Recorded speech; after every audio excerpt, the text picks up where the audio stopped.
वंदे मातरम की 150वीं वर्षगांठ पर विशेष चर्चा की शुरुआत करते हुए पीएम मोदी ने गीत की सांस्कृतिक धरोहर आजादी के आंदोलन में उसकी प्रेरक शक्ति का जिक्र किया।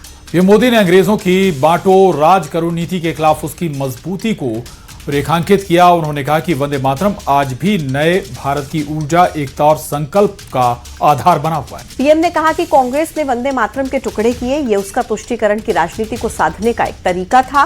पीएम मोदी ने स्पष्ट कहा कि जिन्ना ने वंदे मातरम के विरुद्ध मुहिम छेड़ी थी, जिस पर नेहरू जी ने सहमति जताई थी और वंदे मातरम की पड़ताल शुरू कर दी थी। सुनिए पीएम मोदी का बयान। मोहम्मद अली जिन्ना ने लखनऊ से 15 अक्टूबर 1937 को वंदे मातरम के विरुद्ध का नारा बुलंद किया। फिर कांग्रेस के तत्कालीन अध्यक्ष जवाहरलाल नेहरू को अपना सिंहासन डोलता दिखा। बजाय कि नेहरू जी मुस्लिम लीग के आधारहीन बयानों को तगड़ा जवाब देते, करारा जवाब देते, मुस्लिम लीग के बयानों की निंदा करते,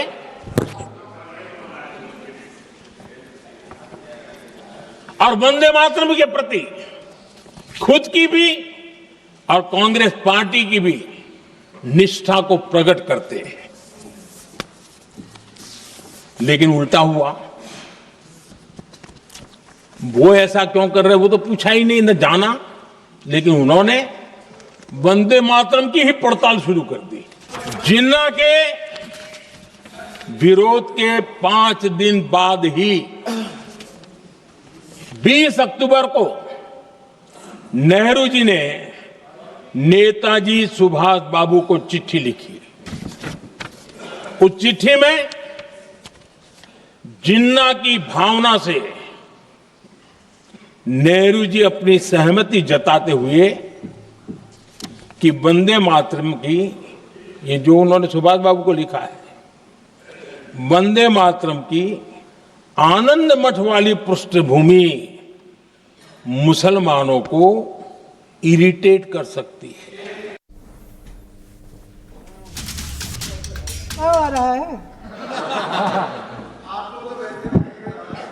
सुनिए सुनिए सुनिए सुनिए। हाँ, कोई बात नहीं, हम तो देश के लिए हैं। हम देश के लिए हैं। आप चुनाव के लिए हैं, हम देश के लिए हैं। हम जितने भी चुनाव हारे, हम यहाँ बैठे रहेंगे और आपसे लड़ते रहेंगे। और मोहन सरकार ने एमपी के पर्यटकों को बड़ी सौगात दी। दरअसल सीएम डॉक्टर मोहन यादव ने पन्ना टाइगर रिजर्व पहुंचकर 10 नई कैंटर बसों को हरी झंडी दिखाई है। इस कैंटर बसों में एक साथ 19 पर्यटक जंगल सफारी का आनंद ले सकेंगे। वहीं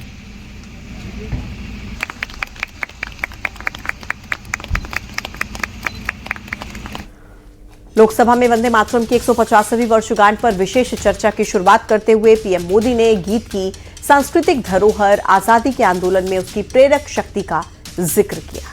पीएम मोदी ने अंग्रेजों की बांटो राज करो नीति के खिलाफ उसकी मजबूती को रेखांकित किया। उन्होंने कहा कि वंदे मातरम आज भी नए भारत की ऊर्जा, एकता और संकल्प का आधार बना हुआ है। पीएम ने कहा कि कांग्रेस ने वंदे मातरम के टुकड़े किए, ये उसका तुष्टीकरण की राजनीति को साधने का एक तरीका था। पीएम मोदी ने स्पष्ट कहा कि जिन्ना ने वंदे मातरम के विरुद्ध मुहिम छेड़ी थी, जिस पर नेहरू जी ने सहमति जताई थी और वंदे मातरम की पड़ताल शुरू कर दी थी। सुनिए पीएम मोदी का बयान।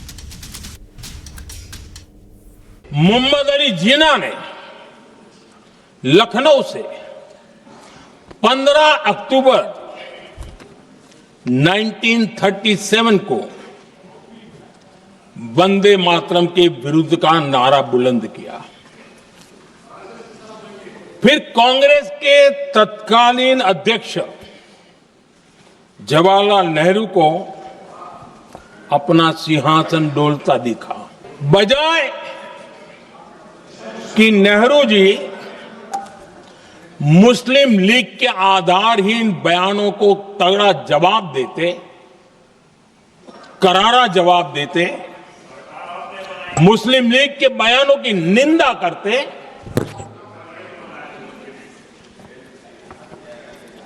और वंदे मातरम के प्रति खुद की भी और कांग्रेस पार्टी की भी निष्ठा को प्रकट करते हैं। लेकिन उल्टा हुआ, वो ऐसा क्यों कर रहे वो तो पूछा ही नहीं, न जाना, लेकिन उन्होंने वंदे मातरम की ही पड़ताल शुरू कर दी। जिन्ना के विरोध के 5 दिन बाद ही 20 अक्टूबर को नेहरू जी ने नेताजी सुभाष बाबू को चिट्ठी लिखी। उस चिट्ठी में जिन्ना की भावना से नेहरू जी अपनी सहमति जताते हुए कि वंदे मातरम की, ये जो उन्होंने सुभाष बाबू को लिखा है, वंदे मातरम की आनंद मठ वाली पृष्ठभूमि मुसलमानों को इरिटेट कर सकती है। क्या आ रहा है? सुनिए सुनिए सुनिए सुनिए। हाँ, कोई बात नहीं, हम तो देश के लिए हैं। हम देश के लिए हैं। आप चुनाव के लिए हैं, हम देश के लिए हैं। हम जितने भी चुनाव हारे, हम यहाँ बैठे रहेंगे और आपसे लड़ते रहेंगे। और अब गुजरात से कुछ तस्वीरें आपको दिखाते हैं। सूरत में गुजरात स्टेट मॉनिटरिंग सेल यानी एसएमसी ने एक टैंकर से 2 करोड़ से ज्यादा की कीमत शराब बरामद की। ये बल्कर टैंकर है जिसमें आमतौर पर सीमेंट मिक्सचर जैसी चीजें रखी जाती हैं।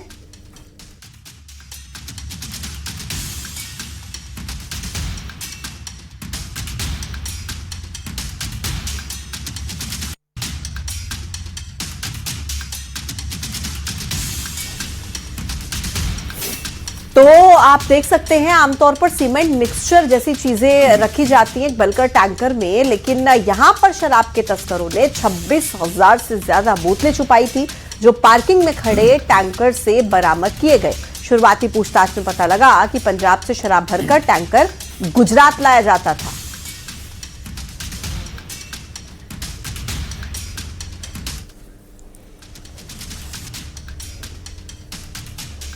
अमेरिका के हवाई द्वीप समूह में मौजूद दुनिया के सबसे एक्टिव ज्वालामुखियों में शुमार किलाउआ फिर से एक बार जाग उठा है और इससे आग और लावा राख की लपटें कई फीट की ऊंचाई तक उठती हुई देखी जा रही हैं।